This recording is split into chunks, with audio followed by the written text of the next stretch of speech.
What is going on, people of YouTube? My name is Kurtyoy, and my goodness, it's been a very long time since I've sat in this chair and done something. In fact, done anything on YouTube. I'll explain why I've been gone in another video. Basically, briefly put it, just so I can put it out there. In America, I wanted to spend time with a girlfriend. Ended up didn't want to come back to YouTube because I was enjoying spending time with her. So I decided to spend. I got that one video. I thought I might return the last week, but I thought no, I want to actually spend as much time as I can. It's helped us, discover what we want in the future, because obviously it is a long distance relationship. Maybe more on that in the future. Who knows? But yeah, Fantasy Premier League on my channel is finally back, and as always, it's the fixtures to watch, it's the players to watch, and back as well is the tip of the week. FPL Guidance, as always, brings us tip of the week every single week, or game week at least, and he will be doing so later on in today's episode. But we start off like we usually start. If you can remember far back, that is, it's been over a month since I posted an FPL video. But let's have a look at the games to watch, the 4 games to watch I've picked out for the upcoming game week.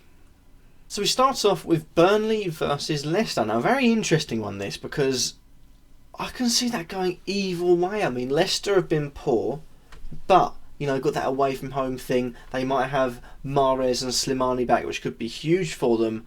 Then on the other hand, is Burnley have been really good at home, and it's something I said at the start of the season. If they make their home ground a fortress, they will stay up. Now, their away form's dreadful, but they're at home. They are strong at home. They've beaten all sorts of teams at home. I do think Burnley could creep this one, maybe even with a clean sheet as well, so it's worth keeping your eye out on that one. Swansea versus Southampton is next. Swansea, they won at Anfield. No one would have seen that one coming.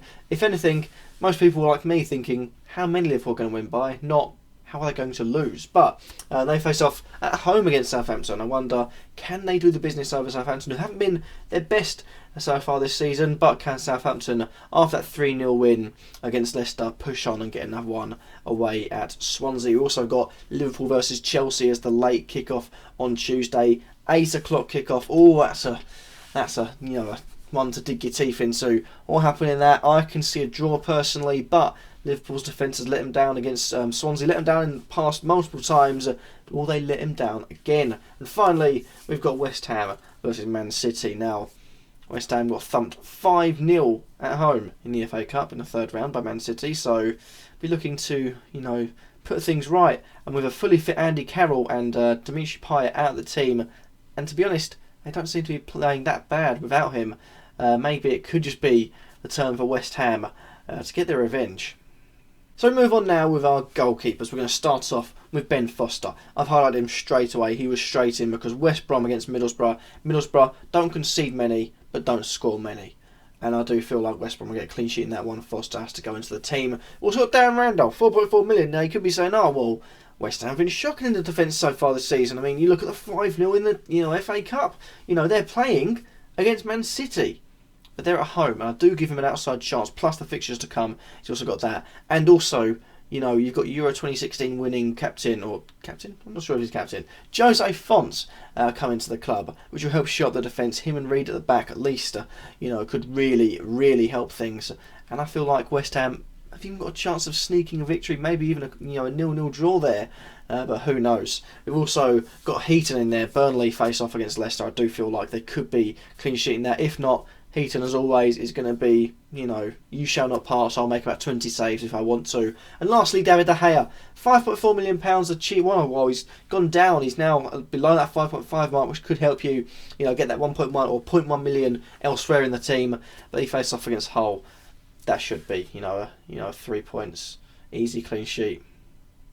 And now we move on to our tip of the week. At tips_FPL, his link will be in the description. You can find him on Twitter. FPL Guidance gives us tip of the week every single week on the preview shows. And today, he says it's more of a warning to managers. He writes in the DMs, tip of the week is more of a warning to managers ahead of game week 26 and 28 blanks, where some teams won't play due to cup commitments. Currently, West Brom, Everton, West Ham and Bournemouth are the only 4 teams who will play in both game week 26 and 28, but hopefully there'll be some more teams after they get knocked out in the 4th and 5th rounds of the FA Cup. I'm not saying fill up your squad with these 4 teams, but be warned to not sell any players like Lukaku, Phillips, Daniels and Antonio. It's something I didn't really think about, but it's getting to that point in the season where there will be game week blanks, but that also means double game weeks further on. So it's worth keeping an eye on. I'd say, as far as tips go, that's a really, really good one.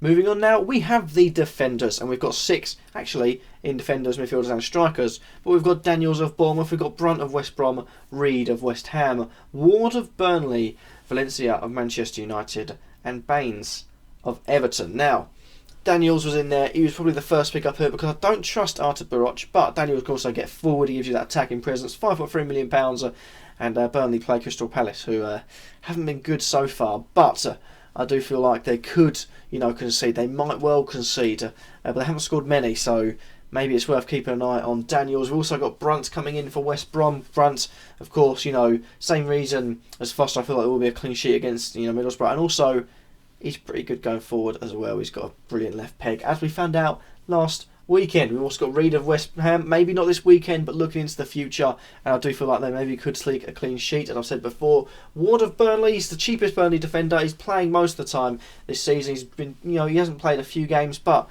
the recent history you're looking at, he's played 90 minutes here, 90 minutes there, 90 minutes here, 90 minutes there, every single game week. And I think Ward would be a good addition. A cheap little defender, £4.4 million. Probably one of the differential. So if he does get that assist or goal, you could be in for the points. We've also got Valencia at Manchester United. I can't pick any other Man United defender because I don't know who's going to play. Valencia seems pretty nailed on, so I went for Valencia. And Baines for Everton because he gives you that defensive knowledge. Who's actually, surprisingly, Everton have one of the best defensive records in the league. And also attacking wise, he's pretty good. Everton face off against Stoke. I feel like I could get 3 points there. Another clean sheet away victory, so who knows. Moving on now, we have the midfielders, and we've got Phillips of West Brom, we've got Ali of Tottenham, Tadic of Southampton, Sterling of Man City, Mirallas of Everton, and Carroll of Swansea, not to be confused with Carroll of West Ham. Phillips first of all, he's cheap, he's good, and West Brom have a decent few fixtures, so I'd say Phillips is one to look out for, and also a cheap one to bring in, as he is playing both games 26 and 28, as the tip of the week said. You also got Dele Alli, whose current form is phenomenal. He has either scored or assisted in the last 5 games. His form, I think, is 11 something or 10 something around there. He's going for a phenomenal streak. Yes, in the last 2 game weeks he hasn't scored 2 goals and got double figures, but he's got an assist and he's got a goal, and that's what matters. And Spurs this weekend face off against Sunderland, so if anything's going to be kicking back to those 2 goals a game Dele Alli was going on about, then that'll be the game to do. You've also got Tadic, interesting one this one. I don't know about the because he's Claude Puel, got the wrong manager, has chopped and changed his team a bit in the last few game weeks. I don't know if he'll chop and change again, but Tadic is a consistent player. He usually does it in the Premier League, and I feel like he could be kicking into gear now as he looks to be improving his game overall. You also got Sterling from Man City. Again, you got the chopping and changing of Pep Guardiola, but hopefully Sterling will be given a chance because he's been doing well recently. I think in the last 4 game weeks he's got 3 assists, so it's really, really good from him. And Man City, of course, face off against West Ham. If anyone's going to break the deadlock, maybe the pace of Sterling could. You've also got Mirallas of Everton, who's currently, I believe, playing up front alongside Lukaku in a 5 at the back formation, so it could help him getting the goals. Also, Carroll, he's put in there £4.2 million, new signing, going to be playing, and also gives you a chance to maybe get that cheap midfielder in to bulk up another area. Maybe get your Sanchez or your Costa or your Ibrahimovic. Who knows? But yeah, a strong looking midfield selection. And lastly, you've got the attackers. I don't know how long I've had, so I think I might take it a bit slower than usual. We've got Kane of Tottenham, Lukaku of Everton, Ibrahimovic of Manchester United, Benteke of Crystal Palace, Rondon of West Brom, and Gray of Burnley. Starting off, we've got Kane. Now, he's £11.2 million. He is quite expensive. Not the most expensive, but quite expensive.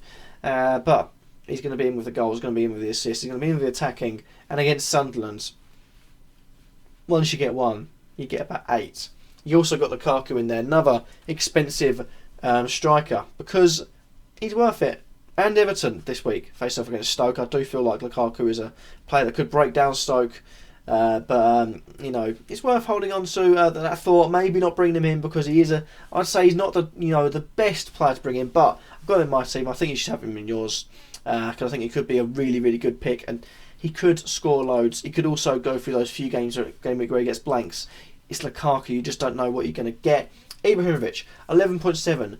Big money to part with, but he's a pretty consistent scorer. Didn't do it against Stoke.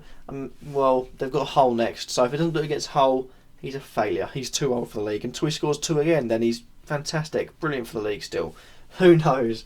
We've also got Benteke and Rondon coming in next. Now, Benteke and Rondon are strikers that haven't really done it the last couple of game weeks, but could do it in the next few game weeks. They've got good game week, they've got good fixtures coming up in the next 3, and I do feel like they're worth keeping your eye on. And Gray of Burnley doesn't really do it away from home. His first goal away from home this season was a penalty, so yeah, a few away from home games coming up. Maybe he could break that deadlock, but also gives you that cheap option for an attacker. Well, that happens to be that for this video. Hopefully you've enjoyed. Remember to like, comment, subscribe, and let me know who are you bringing in for this game week. What players have you held on to for the time I've been gone, and what videos would you like to see from me in the future? Hopefully this week I might have something pretty good planned. I might have a new show coming. If not, in the next game week or so, you will see a pretty lavish show.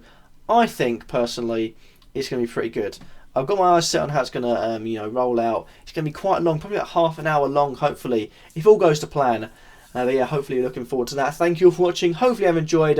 And also I want to say a big thank you for the shout out earlier on, I think a few game weeks ago, to, apologies for pronunciation as well, Zane Muller. I hadn't yet thanked him at all because I haven't really posted any videos. But thank you very much. I might do a video like that soon. I need to do one because if I take another break, who knows? You guys might have been lost. But thank you all for watching. Hopefully you've enjoyed. Remember to like, comment, subscribe, and peace.